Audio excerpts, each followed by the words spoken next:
Good morning. আবার এলাম তোমাদের স্থানাঙ্ক জ্যামিতি আজকে সরল রেখার অংশ নিয়ে। তো আগের দিন আমরা পূর্ব পাঠ মানে এর আগে ক্লাস 9-এ কিছু অংশ আমরা করেছিলাম স্থানাঙ্ক জ্যামিতি, সেইগুলো নিয়ে আলোচনা করেছিলাম, যেগুলো আমাদের সরলরেখা বা এর পরবর্তী স্থানাঙ্ক জ্যামিতি যেগুলো আছে সেইগুলোর জন্য খুব প্রয়োজন। তো সেই অংশগুলো নিশ্চয়ই তোমরা এতক্ষণে করে নিয়েছো। এখন আমরা শিখব সরলরেখার সমীকরণ কিভাবে গঠন করতে হবে, বা সরলরেখার সমীকরণ দেওয়া থাকলে সেখান থেকে আর কি কি তথ্য আমরা পেতে পারবো। দেখো, প্রধানত এই চ্যাপ্টারে আমরা শিখব কিভাবে সরলরেখা সমীকরণ গঠন করতে হবে। তো সরলরেখা কি, মানে সরলরেখা কাকে বলে, সরলরেখা দেখতে কেমন, সরলরেখা এইগুলো কিন্তু আমরা জানি আগে থেকে, সেই জন্য আমি এদের ধারে কাছে আর যাচ্ছি না। আমি এখন সরাসরি চলে যাচ্ছি সরলরেখার সমীকরণ কিভাবে গঠন করা যায়। তো সরলরেখার সমীকরণ গঠন করতে গেলে আমাদের প্রথমে যেটা দরকার পড়বে সেটা হচ্ছে একটা সরলরেখার প্রবণতা। এই কথাটা কিন্তু বারবার আসবে, সরলরেখার প্রবণতা বা স্লোপ বা সরলরেখার নতি এবং সরলরেখার আনতি।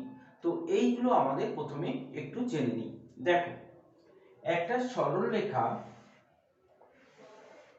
এটা x অক্ষ, এটা y অক্ষ। একটা সরলরেখা যদি এইদিকে যায় AB, একটা সরলরেখা x ও y অক্ষকে ছেদ করছে। যাই হোক, যেখানেই ছেদ করুক, এর x অক্ষের পজিটিভ দিকের সঙ্গে যে কোণ উৎপন্ন করে সেই কোণটাকে বলা হয় আনতি। তাহলে এটা আমরা মনে রাখবো যে সরলরেখা যেখানেই থাকুক না কেন, যেভাবেই থাকুক না কেন, সরলরেখা যদি এখানে থাকে তাহলে আনতি হবে এইটা। যেমন এটা যদি θ1, এটা θ2। এই সরলরেখার আনতি হচ্ছে x অক্ষের ডান দিকে, x অক্ষের ডান দিকে যে কোণ উৎপন্ন করবে x অক্ষের সঙ্গে, সেটা হবে সরলরেখার আনতি। তাহলে আনতির যদি আমরা tan নিই, তাহলে tan থিটা বা tan θ1 বা tan θ2 বা tan আনতিকে বলা হয় নতি। তাহলে আনতি হচ্ছে একটা কোণ আর নতি হচ্ছে একটা সংখ্যা, যেটা হচ্ছে আনতির tan এর মান। tan আনতি মানে tan থিটা হচ্ছে নতি। মনে থাকবে, নতির আরেকটা নাম হচ্ছে প্রবণতা। তো এই প্রবণতা বা নতি কিন্তু আমাদের সরলরেখার মধ্যে বারবার ঘুরে ঘুরে আসবে। আর আনতি হচ্ছে এই কোণটা, যত ডিগ্রি কোণ x অক্ষের ডান দিকে, x অক্ষের ধনাত্মক দিকের সঙ্গে যে কোণ উৎপন্ন করে সেটা হচ্ছে আনতি। তো এই দুটো জিনিস আমাদের বারবার ঘুরে ঘুরে আসবে। তার মধ্যে নতি ছাড়া কিন্তু বেশিরভাগ অঙ্কতেই দেখবে নতি দেওয়া আছে। তো নতি আমরা তাছাড়া আর কোথা থেকে পেতে পারি, নতি আমরা পাবো কোথা থেকে? যদি একটা সরলরেখার উপরে দুটো বিন্দু দেওয়া থাকে, তাহলে সেই দুটো বিন্দু থেকেও আমরা নতি বের করে নিতে পারি। তো নতি tan থিটা মানে আনতি বলে দিলে সেখান থেকে আমরা নতি বার করতে পারবো। তাহলে নতি কোথা থেকে পেতে পারি? আনতি বলে দিলে সেখান থেকে আমরা নতি মানে থিটা যদি বলে দেই, তার tan মানে 30 ডিগ্রি যদি কোণ উৎপন্ন করে, তাহলে নতি হবে tan 30 মানে 1/√3। যদি 45 ডিগ্রি কোণ উৎপন্ন করে, তাহলে নতি হবে tan 45 মানে 1। তো এইভাবে আমরা নতি নিতে পারি। অথবা যদি কোনো সরলরেখার উপর দুটো বিন্দু পেয়ে যায়, সরলরেখার উপরে যদি দুটো বিন্দু দেওয়া থাকে, x1 y1 একটা বিন্দু, x2 y2 আরেকটা বিন্দু, এগুলো কিন্তু সংখ্যা। x1 y1 x2 y2 যেগুলো লিখবো সেগুলো জানবে সব সংখ্যা দেওয়া আছে, 2 3 4 5 6 7 কোনো সংখ্যা দেওয়া আছে। তো সেরকম যদি সংখ্যা দেওয়া থাকে তাহলেও আমরা নতি বের করে নিতে পারবো। তাহলে নতি মনে রাখবে y1 y2 by x1 x2। ভুল করবে না কিন্তু, অনেক সময় বইয়ে দেখবে y2 y1 লেখা আছে, তাহলে নিচেতে লিখতে হবে x2 x1। মনে থাকবে, উপরে যদি y2 y1 লেখো, নিচে লিখতে হবে x2 x1। তো এইটা কি বলা হয় নতি। তাহলে নতি কি করে পাবো আমরা? y স্থানাঙ্ক দুটোর বিয়োগফল আর x স্থানাঙ্ক দুটোর বিয়োগফল। ভুল করলে হবে না কিন্তু, 1 যদি প্রথমে উপরে লেখো, নিচেতেও মানে যে বিন্দুটা প্রথম শুরু করবে সেটা উপরেও থাকবে নিচেও থাকবে, উপরে y নিচে x। ঠিক আছে, তাহলে নতি আমরা থিটার মান থেকেও বের করতে পারবো, নতি আমরা দুটো বিন্দু দেওয়া থাকলে সেখান থেকেও বের করতে পারবো। নতির আরেকটা নাম হচ্ছে প্রবণতা, মনে থাকবে। ঠিক আছে, এখন আমরা দেখব যে কি কি তথ্য আমাদের হাতে থাকলে আমরা একটা সরলরেখা গঠন করতে পারি। খুব ইম্পর্টেন্ট একটা জায়গা, যে কি কি তথ্য প্রদত্ত হলে বা কি কি তথ্য দেওয়া থাকলে বা কি কি তথ্য যদি আমরা পেয়ে যাই তাহলে সরলরেখা গঠন করতে পারবো বা সরলরেখার সমীকরণ আমরা তৈরি করতে পারবো। তো এটা খুব ইম্পর্টেন্ট একটা ব্যাপার। দেখো আমি এখানে লিখেছি, যদি দুটো বিন্দু দেওয়া থাকে তাহলে আমরা সরলরেখার সমীকরণ বের করতে পারবো। যদি একটা বিন্দু আর সরলরেখার প্রবণতাটা বলে দেয় তাহলেও আমরা সরলরেখার সমীকরণ গঠন করতে পারবো। যদি প্রবণতা এবং y অক্ষের ছেদিতাংশ বলে দেয় তাহলেও আমরা সরলরেখার সমীকরণ গঠন করতে পারবো। আবার যদি দুই অক্ষের ছেদিতাংশ বলে দেয় তাহলেও আমরা সরলরেখা গঠন করতে পারবো। তাহলে এই চারটে তথ্যের মধ্যে যে কোনো একটা আমাদের হাতে যদি থাকে তাহলে আমরা সেই সরলরেখার সমীকরণ গঠন করতে পারবো। তাহলে এই কোটা একটু মনে রাখবেন। এখন আমরা দেখব একটা একটা করে যে কিভাবে দুটো বিন্দু দেওয়া থাকলে সরলরেখা গঠন করা যায়। দেখো এক নম্বর, যদি তাহলে এক নম্বর হচ্ছে দুটো বিন্দু দেওয়া আছে, মনে করো একটা বিন্দু হচ্ছে x1 y1 আর একটা বিন্দু হচ্ছে x2 y2। তো এই দুটো বিন্দু দিয়ে সরলরেখার সমীকরণ কি হবে? তাহলে এই দুটো বিন্দু যদি দেওয়া থাকে তাহলে সরলরেখার সমীকরণ হবে কি হবে?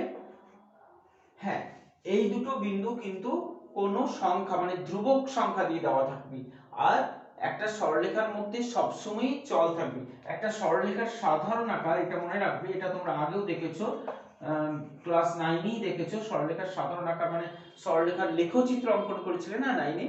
লেখচিত্র যখন তখন দেখতে সবসময় একটা সরলরেখা হতো, কারণ হচ্ছে সরলরেখা x আর y এর যে কোনো একঘাত সমীকরণই হচ্ছে একটা সরলরেখাকে প্রকাশ করে। ax by = c বা ax by + c = 0, মানে x আর y এর যে কোনো একঘাত সমীকরণ মানে পাওয়ার যদি এক হয় তাহলে সেই সমীকরণগুলোকে লেখচিত্রের মাধ্যমে প্রকাশ করলে সব সময় সেটা একটা সরলরেখাই হবে। তো এটা হচ্ছে সরলরেখার সাধারণ আকার। তো দুটো বিন্দু দেওয়া থাকলে সরলরেখার সমীকরণ হবে, এই যে x আর y রয়েছে না এখানে, এই দুটোকে বলা হয় চলরাশি, আর যে a b c লেখা আছে এইগুলো হচ্ছে ধ্রুবক পদ। তার মানে এগুলো কোনো সংখ্যা দেওয়া থাকবে, আর x আর y কিন্তু সরলরেখার মধ্যে x বা y বা দুটোই থাকবে, মানে দুটোর মধ্যে একটা বা দুটো চলরাশি কিন্তু সরলরেখাতে থাকতেই হবে, না হলে কিন্তু সরলরেখা হবে না। ঠিক আছে, তো এখানে সরলরেখার সমীকরণ y ভ্যারিয়েবল বললাম, y - y1 by x - x1 equal to y1 - y2 by x1 - x2। এইটা হচ্ছে আমাদের দুটো বিন্দু দেওয়া থাকলে সরলরেখার সমীকরণের সূত্র বলতে পারো। যেখানে কি বললাম, x1 y1 আর x2 y2 দুটো বিন্দু দেওয়া থাকলে আমরা সরলরেখার সমীকরণ লিখতে পারবো, যেখানে এই x আর y এই দুটো হচ্ছে সরলরেখার ভ্যারিয়েবল, মানে x আর y তো থাকতে হবে। কি বললাম, সরলরেখার সমীকরণে দুটো ভ্যারিয়েবল মানে দুটো চলরাশি থাকবে, একটাও থাকতে পারে কিন্তু একটা বা দুটো ভ্যারিয়েবল থাকতেই হবে, নাহলে কিন্তু তাহলে শুধু x থাকতে পারে, শুধু y থাকতে পারে, বা x y একসাথেও থাকতে পারে, অবশ্যই তাদের পাওয়ার কিন্তু এক হবে। ঠিক আছে, তাহলে এইটা হবে একটা চলরাশি। যেমন ধরো একটা উদাহরণ, মনে করো 2 3 একটা বিন্দু আর 4, -3 আর একটা বিন্দু। তাহলে এই দুটো বিন্দু দিয়ে সরলরেখার সমীকরণ কি হবে? তাহলে এই দুটো বিন্দু দিয়ে সরলরেখার সমীকরণ হবে, মানে বিন্দুগামী সরলরেখার সমীকরণ কি হবে বলো? এই x আর y এই দুটো ভ্যারিয়েবল, এই দুটো কিন্তু সব সময় থাকবে। তাহলে y মাইনাস এখানে y1 হচ্ছে 3, আমরা এমনি দেখে নেব, প্রথমটা হচ্ছে y, যে কোনোটা বলতে পারি, এটাতেও আমরা -3টাও এখানে লিখতে পারি, যেটা খুশি লিখতে পারি। হ্যাঁ, তো অবশ্যই y এর সঙ্গে y লিখতে হবে, মানে সেকেন্ড লিখতে হবে, যে কোনো একটা লিখতে পারবো। তবে যেটা এখানে যেটা মানে y1 যেখানে লিখছি সেখানেই x1, মানে যদি আমরা এখান থেকে 3টা এখানে লিখি তাহলে 2টা কিন্তু নিচে লিখতে হবে, ঠিক আছে? তাহলে y - 3 বাই x - 2। এবার কেউ যদি এটা করো যে y - 3 বাই x - 4 লিখতে হবে, তাহলে সমান y1 - y2 মানে 3 - -3, তাহলে +3 হয়ে গেল। আর নিচেতে কি হবে x1 - x2 মানে হচ্ছে 2 - 4। এই হচ্ছে সরলরেখার সমীকরণ। অবশ্যই এটাকে সরল করে আমাদের এই সাধারণ আকারে প্রকাশ করে দিতে হবে। তাহলে উত্তরটা কি হবে? y - 3 বাই x - 2 সমান হচ্ছে 6 বাই -2 মানে হচ্ছে -3। একটু গুণ করে নিয়ে পাবো y - 3 হচ্ছে -3 প্লাস 6 বা -3x বা 3x plus y equal to 9। এটাই হলো আমাদের এই দুটো বিন্দুগামী সরলরেখার সমীকরণ। তাহলে আমরা কি দেখতে পাচ্ছি, দুটো বিন্দু যদি দেওয়া থাকে তাহলে এই সূত্রটার সাহায্য নিয়ে আমরা সরলরেখার সমীকরণ বার করতে পারছি। তো উত্তরকে সবসময় আমাদের এই সাধারণ আকারে প্রকাশ করে দিতে হয়। তাহলে এটা আমরা বুঝতে পারলাম যে দুটো বিন্দু দেওয়া থাকলে আমরা যে কোনো সময়ে সরলরেখার সমীকরণ বার করতে পারবো। 2 নম্বর পয়েন্ট দেখো, একটা বিন্দু আর প্রবণতা দেওয়া থাকলে। এখন আমরা দেখব 2 নম্বরে, মানে একটা বিন্দু আর প্রবণতা দেওয়া থাকলে কিভাবে সরলরেখার সমীকরণ গঠন করতে পারবো। তাহলে 2 নম্বর, একটা বিন্দু ধরে নিচ্ছি x1 y1 আর প্রবণতাকে সাধারণত m অক্ষর দিয়ে প্রকাশ করা হয়। m বলতে বললাম প্রবণতা কি, একটা সংখ্যা। সেটা যদি 45 ডিগ্রি কোণ উৎপন্ন করে তাহলে সংখ্যাটার মান হবে 1, মানে m এর মান হবে 1। যদি সেটা 30 ডিগ্রি কোণ উৎপন্ন করে x অক্ষে পজিটিভ দিকের সঙ্গে তাহলে tan 30, তখন m এর মান হবে 1/√3। তার মানে m হচ্ছে একটা সংখ্যা যেটা x অক্ষের কোন সরলরেখা x অক্ষের ডান দিকে বা ধনাত্মক দিকে যে কোণ উৎপন্ন করে তার tan তত ডিগ্রি কোণের tan এর মান হচ্ছে m, ঠিক আছে? তাহলে m মানে হচ্ছে, আমরা এটা বলতে পারি m মানে হচ্ছে tan থিটা, বা tan থিটা কে m দিয়ে প্রকাশ করা হচ্ছে, মানে tan থিটার যে মানটা পাবো সেই মানটাকে m দিয়ে লিখছি, ঠিক আছে? তাহলে একটা বিন্দু দেওয়া আছে, প্রবণতা দেওয়া থাকবে, তাহলে সরলরেখার সমীকরণটা কি হবে? তাহলে সমীকরণ হবে y মাইনাস, দেখো শুরুটা দেখো একই, y - y1 by x - x1 সমান কি লিখেছিলাম, y1 - y2 by x1 - x2। দেখো তো তোমার খাতায় লেখা আছে এই যে প্রবণতা বললাম বা tan থিটা বা নতি সমান কি লেখা আছে দেখো, y1 - y2 by x1 - x2। তাহলে এখানে y1 - y2 by x1 - x2 এটাই তো সমীকরণ দুই বিন্দু আকারে। তাহলে দুই বিন্দু আকারের এই জায়গাটা একটু ভালো করে দেখলে তোমার খাতাতে দেখতে পাবে এখানে লেখা আছে নতি সমান হচ্ছে এইটা। তো এখানে tan থিটাটাও তো নতি, m টাও তো নতি, তাহলে m টাই তো নতি বা প্রবণতা। তাহলে এখানে আমরা এর জায়গাতে m টা বসিয়ে দিতে পারি। তাহলে এর জায়গাতে যদি আমরা m টা বসিয়ে দিই মানে নতির জায়গায় নতি দিয়ে দিলাম, তাহলে কি হয়ে গেল, সরলরেখার সমীকরণ হয়ে গেল y - y1 m * x - x1। তাহলে এটা হলো একটা সরলরেখা যার প্রবণতা হচ্ছে m আর একটা বিন্দু দেওয়া আছে, আর অবশ্যই তার সঙ্গে ভ্যারিয়েবল তো x y থাকবে বলেছি। যেমন ধরো একটা সরলরেখার প্রবণতা হচ্ছে, প্রবণতা বা নতি হচ্ছে ধরো 2 হতে পারে, tan থিটার মান যে কোনো সংখ্যা হতে পারে, sin থিটার মান cos থিটার মান একের কম হয়, কিন্তু tan থিটার মান যে কোনো সংখ্যা হতে পারে। আর মানে এটা m এর মান, তাহলে m এর মান আমরা পেলাম 2 আর একটা বিন্দু পেয়েছি, ধরে নিচ্ছি একটা বিন্দু ধরো 2,5। তাহলে একটা বিন্দু আর প্রবণতা দেওয়া আছে, তাহলে সমীকরণ কি হবে বললাম, তাহলে সমীকরণ হবে y - y1 মানে হচ্ছে 5 বাই x - x1 মানে 2 সমান হচ্ছে m মানে হচ্ছে 2। এই হলো সরলরেখার সমীকরণ। তো এটাকে সবসময় বলেছি সাধারণ আকারে উত্তরটা দিতে হবে। তাহলে এখানে উত্তরটা দেওয়ার সময় আমরা কি লিখব, এটা কোণাকুণি গুণ করে নেব। তাহলে 2x - 4 হচ্ছে y - 5 বা 2x - y -1 হচ্ছে, তো এদিকে -1 না লিখে আমরা এই দিকে +1 লিখি। তো এটা সাধারণত তুমি যদি ও ডান দিকে -1 লেখো ভুল নিশ্চয়ই হবে না, তো মাইনাস হয়ে গেলে সাধারণত এটাকে এইদিকেই লেখা হয়। ঠিক আছে, তাহলে এটা হলো সরলরেখার সমীকরণ। ঠিক আছে, তাহলে কি দেখলাম যে একটা বিন্দু আর যদি প্রবণতা বা নতি দেওয়া থাকে তাহলেও আমরা সরলরেখার সমীকরণ বের করতে পারছি। ঠিক আছে, তাহলে এখন আমরা দেখব 3 নম্বর পয়েন্টটা, মানে কি কি দেওয়া থাকবে, যদি প্রবণতা আর y অক্ষের ছেদাংশ দেওয়া থাকে। তাহলে এখানে প্রবণতা বা নতি দেওয়া আছে, মনে থাকে যেন প্রবণতার কিন্তু আরেকটা নাম হচ্ছে নতি, যে কোনো একটা লিখলেই হবে। এর মান দেওয়া আছে, ঠিক আছে, প্রবণতা এখানে আমরা এটাকে m লিখছি, m এর একটা মান দেওয়া থাকবে। আর কি দেওয়া আছে, y অক্ষের ছেদিতাংশ, y অক্ষের ছেদিতাংশটাও দেওয়া আছে। এটাকে সাধারণত c অক্ষর দিয়ে প্রকাশ করা হয়। তো কোন জায়গাটা y অক্ষের ছেদিতাংশ বলা হচ্ছে, দেখো এটা যদি একটা সরলরেখা হয়, এটা x অক্ষ, এটা y অক্ষ, এইটা হচ্ছে একটা সরলরেখা। তো y অক্ষকে কোথায় ছেদ করেছে, এখানে।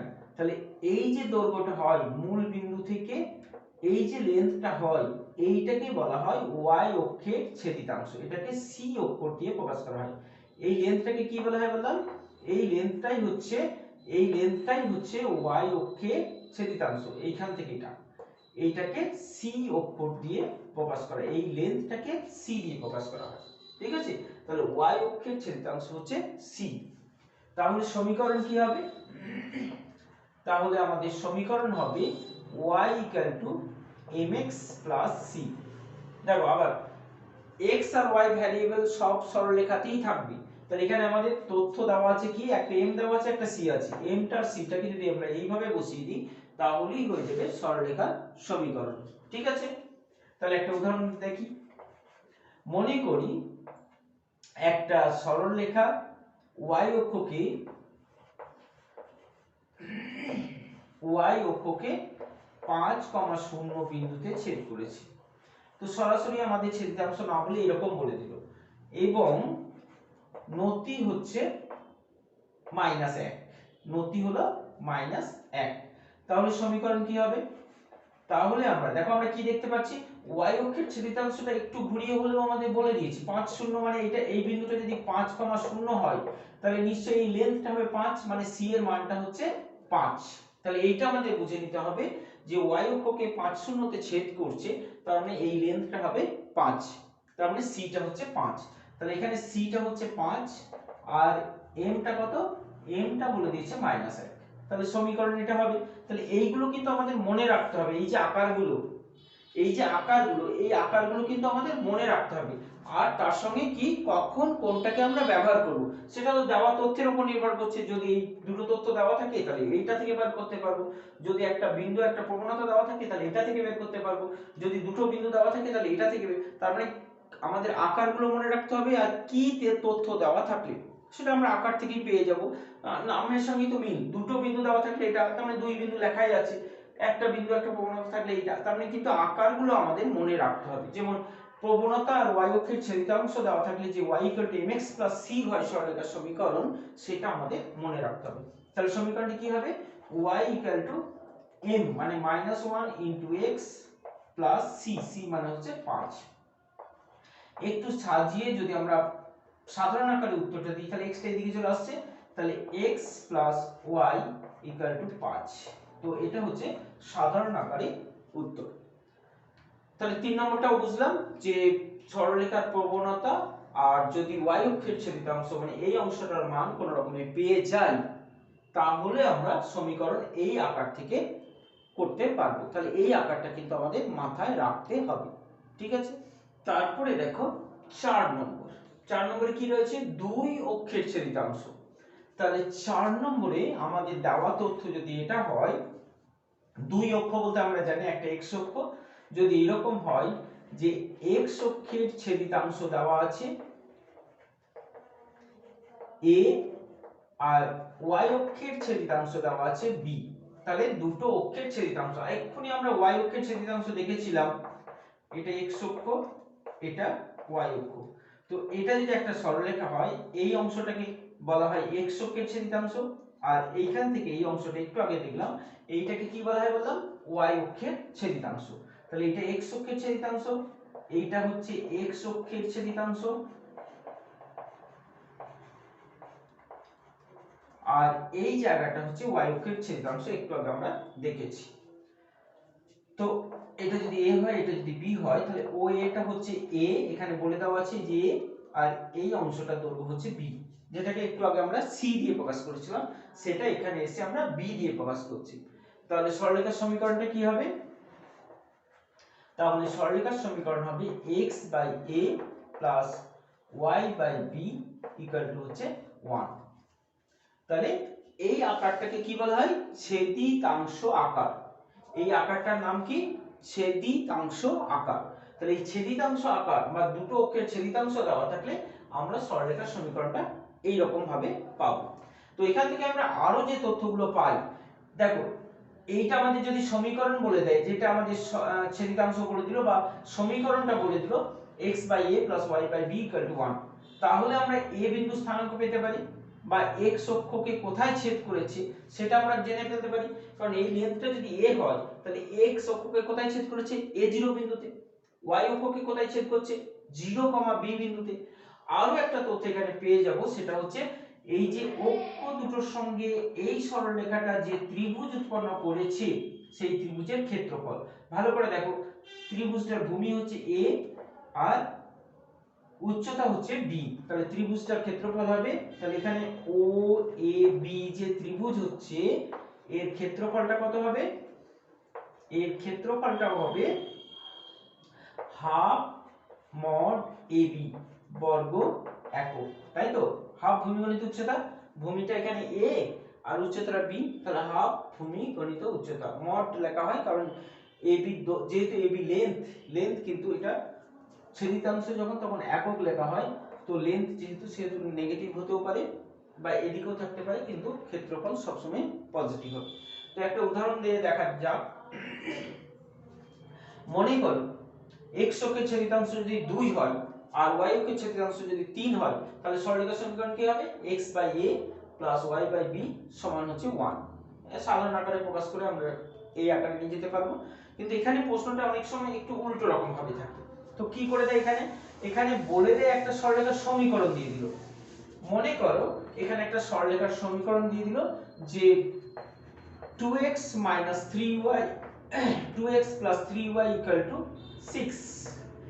এই সরলরেখাটা, তাহলে এটা একটা সরলরেখার সমীকরণ। তো এখন প্রশ্নটা হচ্ছে সরলরেখাটা অক্ষ দুটিকে কোথায় ছেদ করবে? অক্ষ দুটিকে কোন কোন বিন্দুতে ছেদ করে? কোন কোন বিন্দুতে ছেদ করে? প্রশ্নটা কিন্তু একটু ঘুরিয়ে দিল। তো কোন কোন বিন্দুতে ছেদ করবে? এটা একটা সরলরেখার সমীকরণ, আমরা বুঝতেই পারছি x আর y এর একঘাত সমীকরণ মানে সরলরেখার সমীকরণ, এবং খুব ভালো করে দেখতে পাচ্ছি এটা সাধারণ আকারে আছে। তাহলে সাধারণ আকারে সরলরেখা, এটা অক্ষ দুটিকে কোন কোন বিন্দুতে ছেদ করে, প্রশ্নটা কিন্তু এই রকম দিল, মানে সরলরেখার সমীকরণটা বলে দিল, দিয়ে বললো কোথায় ছেদ করে। তখন আমরা কি করব? যদি আমাদের প্রশ্নটাতে কোথায় ছেদ করে বলে, তাহলে তো আমরা দুই অক্ষের ছেদিতাংশ, তো এই আকারটা আমাদের মনে রাখতে হবে যে দুই অক্ষের ছেদিতাংশের আকার হচ্ছে x by a plus y by b equal to 1। তাহলে এই আকারের সমীকরণ যদি আমরা গঠন করতে পারি, তাহলে কোথায় ছেদ করছে পেয়ে যাব? a0 বিন্দু আর 0b বিন্দুতে ছেদ করে। সেজন্য আমরা কি করব? এই সরলরেখাটা যেহেতু ডান দিকে আমাদের কি রয়েছে 1, তাহলে আমরা কি করব? উভয় পক্ষকে 6 দিয়ে ভাগ করে নেব। তাহলে এর উভয় পক্ষকে যদি আমরা 6 দিয়ে ভাগ করে নিই, তাহলে 2x বাই 6 মানে হচ্ছে x by 3, y by 3y by 6 মানে হচ্ছে y বাই 2 সমান হচ্ছে 1। তাহলে দেখতে পাচ্ছ এই সরলরেখার আকারটা বদলে গেল, যে আকারটা আমরা পেলাম এইটাই হচ্ছে সরলরেখার ছেদিতাংশ আকার। তাহলে আমরা এটা কিন্তু মনে রাখবো, এই আকার মানে ডান দিকে 1 এসছে, এই আকারে এসছে মানে এটা ছেদিতাংশ আকার। তো এখান থেকে আমরা কি বলতে পারবো? x অক্ষকে কোথায় ছেদ করেছে? তাহলে এখান থেকে যে উত্তরগুলো আমরা দিতে পারবো, x অক্ষকে ছেদ করে কোথায়? 3 রয়েছে না, 3 0 বিন্দুতে। আর y অক্ষকে কোথায় ছেদ করবে? 0 2 বিন্দুতে। তাছাড়া কি বলেছি? ত্রিভুজের ক্ষেত্রফলটাও পাওয়া যায়। এখানে ত্রিভুজের ক্ষেত্রফল যদি চাই, তাহলে ক্ষেত্রফল কত হবে? Half into 3 into 2, half ab। তাহলে হাফ ইনটু 3 ইনটু 2 বর্গ একক হবে ত্রিভুজের ক্ষেত্রফল। তাহলে এই প্রশ্নগুলোর উত্তর কিন্তু এই আকার থেকে আমরা দিতে পারবো। ঠিক আছে, ক্লিয়ার? এতক্ষণ আমরা সরলরেখা কি কি তথ্য দেওয়া থাকলে সরলরেখার সমীকরণ আমরা বানাতে পারবো, সরলরেখার সমীকরণ কিভাবে তৈরি করতে পারবো সেটা শিখলাম। আর 4 নম্বর সমীকরণে যদি সাধারণ আকার থেকে কিভাবে x অক্ষকে কোথায় ছেদ করে y অক্ষকে কোথায় ছেদ করে যে ত্রিভুজ উৎপন্ন করে তার ক্ষেত্রফল বা কত হবে সেটাও আমরা দেখলাম। তো এই 4টে ছাড়াও সরলরেখার আরো দুটো আকার আমাদের সিলেবাসের মধ্যে আছে। সেই দুটোর একটা হচ্ছে অভিলম্ব আকার, তাহলে 5 নম্বরটা। এটা অল্প হলেও কিন্তু কিছু কিছু জায়গায় মাঝে মধ্যে চলে আসবে, তাহলে এইগুলোকেও একটু মনে রাখতে হবে। তাহলে এই 4টের ব্যবহার ব্যাপক, মানে খুব বেশিবার এইগুলোকে আমরা ব্যবহার করতে হবে। আর এই যে দুটো লিখছি এই দুটোর ব্যবহার অল্প হলেও কিন্তু মাঝে মধ্যে করতে হবে। তাহলে অভিলম্ব আকার, অভিলম্ব আকার, তো এটা কি জিনিস? অভিলম্ব আকার হচ্ছে একটা সরল রেখা যদি x অক্ষ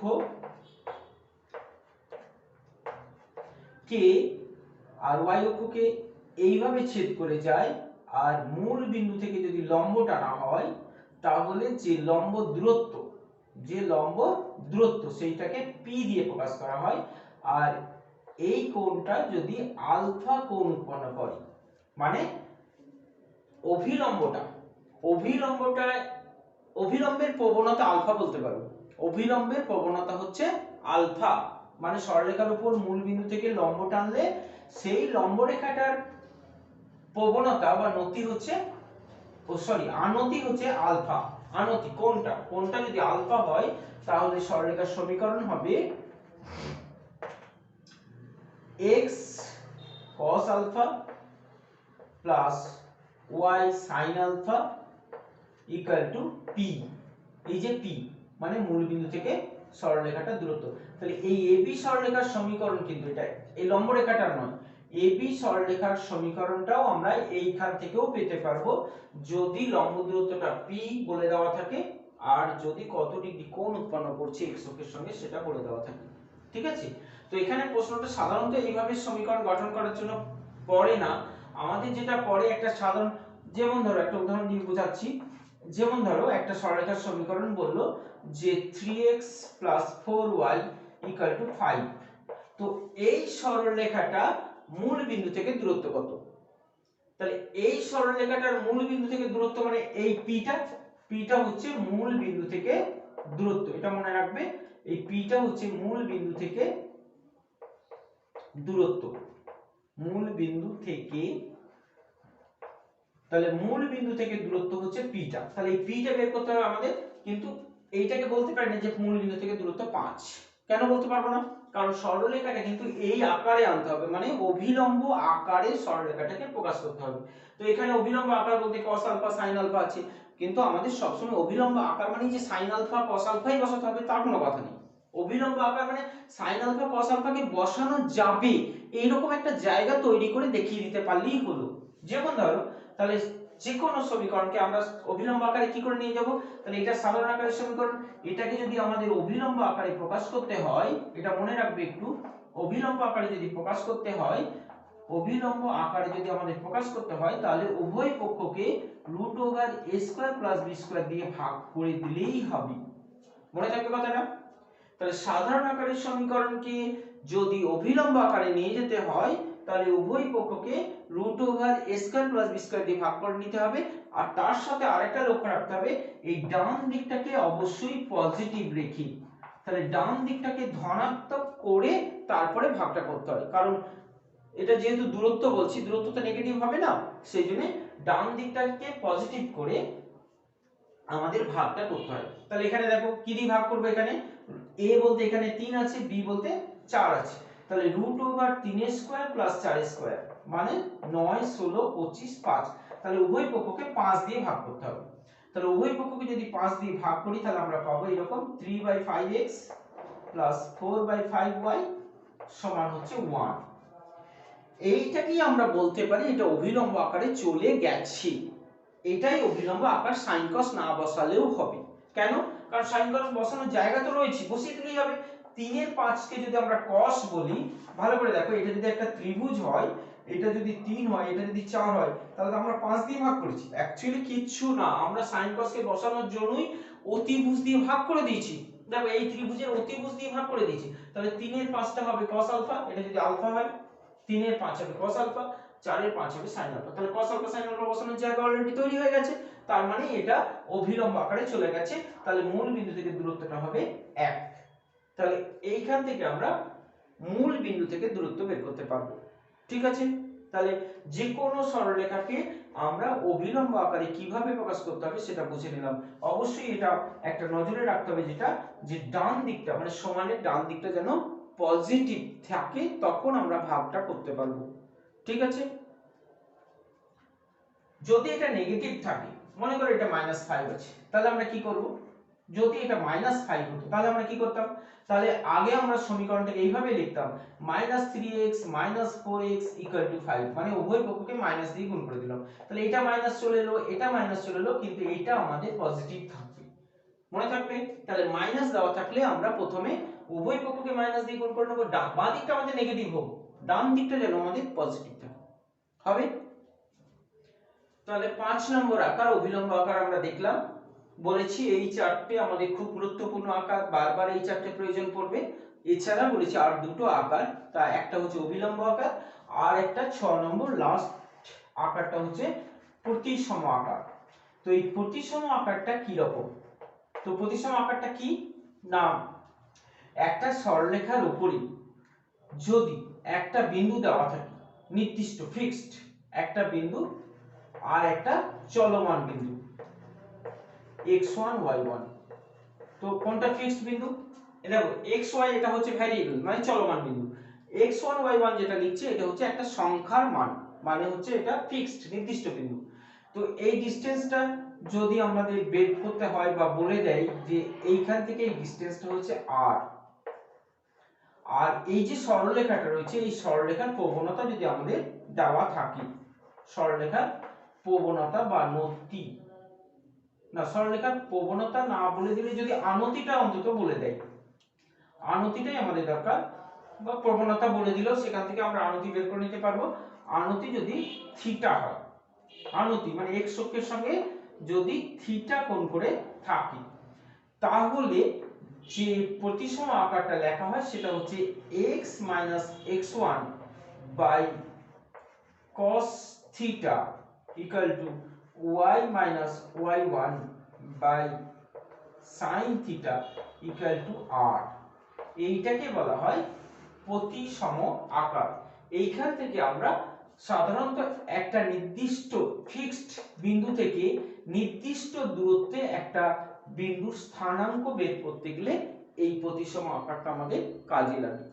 ঠিক আছে, যেখানে থিটাটা হচ্ছে আনতি, x1 y1 হচ্ছে স্থির বিন্দু, আর x আর y টা হচ্ছে একটা ভ্যারিয়েবল বিন্দু যার দূরত্ব যদি বলে দেওয়া থাকে, এখানে r এর মান যদি বলে দেওয়া থাকে আর এই বিন্দুটা যদি ফিক্সড দেওয়া থাকে, তো এইটার সাহায্য নিয়ে আমরা নির্দিষ্ট দূরত্বে একটা বিন্দুর স্থানাঙ্ক বের করতে পারি।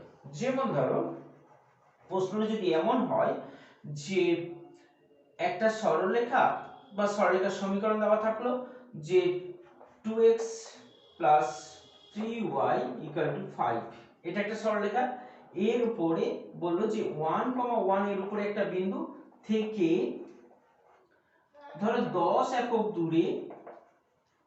একক দূরে বিন্দুর স্থানাঙ্ক কত হবে, স্থানাঙ্ক কত হবে, এইটা হচ্ছে প্রশ্ন।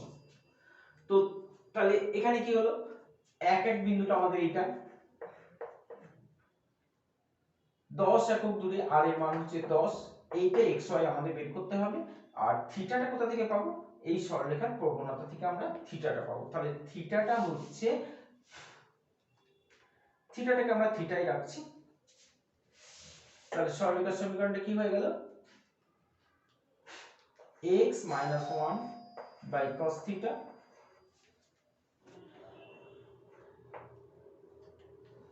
সমান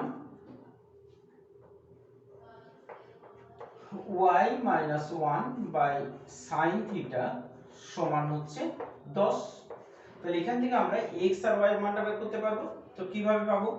এখান থেকে x সমান কত হবে, x সমান হবে 10 cos থিটা, এটা সমান 10, তাহলে 10 cos theta plus 1, 10 cos theta plus 1, আর y সমান হবে 10 sin থিটা প্লাস 1। এখন থিটার মানটা আমরা কোথা থেকে পাবো? দেখো এই সরলরেখার প্রবণতা, এই সরলরেখাটার প্রবণতা কত বলো তো? এই সরলরেখার যে কোনো সাধারণ আকারের সরলরেখা, এটা মনে রাখবে, এই সাধারণ আকারের সরলরেখার, এই সাধারণ আকারের সরলরেখার প্রবণতা আমরা এখান থেকেও পেতে পারি, সরলরেখা থেকে। কি রকম ভাবে? -a/b। তো -a/b হচ্ছে একটা সাধারণ আকারের সরলরেখার প্রবণতা, ভুলিয়ে দেবে না কিন্তু। তোমরা দ্বিঘাত সমীকরণের বীজদ্বয়ের যোগফল -b/a করেছো, মনে আছে? তো এখানে সাধারণ আকারের সরলরেখার প্রবণতা হচ্ছে -a/b, কিন্তু b/a নয়, তাহলে ভুলিয়ে যেন b/a করে দেবে না। তাহলে সরলরেখার প্রবণতা হচ্ছে a/b। তাহলে প্রবণতা মানে তো আমরা জানি, প্রবণতা মানে কি? tan theta. তাহলে tan থিটার মান হচ্ছে -a/b। তাহলে এখানে আমরা tan থিটার মান -2/3 পাবো। তো এখান থেকে আমরা sin থিটা আর cos থিটার মানটা বসিয়ে দিতে পারবো। তাহলে আমাদের x আর y এর মানটা, মানে 10 একক দূরে যে বিন্দুটা হবে সেটা আমরা পেয়ে যাব। ঠিক আছে, তাহলে আমরা আজকে শিখলাম শুধুমাত্র সরলরেখার 6টা আকার, তার মধ্যে 4টি খুব ইম্পর্টেন্ট আকার, এবং এই 4টে দিয়ে আমাদের বেশিরভাগ অঙ্ক করতে হবে। এই 4টিকে খুব গুরুত্ব দিয়ে কি কি দেওয়া থাকলে সরলরেখার সমীকরণ গঠন করা হচ্ছে, বা সরলরেখার সমীকরণ দেওয়া থাকলে কিভাবে এই আকারগুলো পাচ্ছি, এগুলো কিন্তু আমাদের খুব ভালো করে করে নিলে সরলরেখা সম্বন্ধে যাবতীয় প্রশ্নের উত্তর এর মধ্যে থেকেই পেয়ে যাবে। ঠিক আছে, তাহলে এই কোটা আগে আমরা প্রাথমিকভাবে, এই কোটা আমাদের খুব জরুরি, এই কোটা পড়ে নেওয়ার পর আমরা পরের দিন প্রশ্নমালা শুরু করব। আজকে তাহলে এই পর্যন্ত রইল। ঠিক আছে।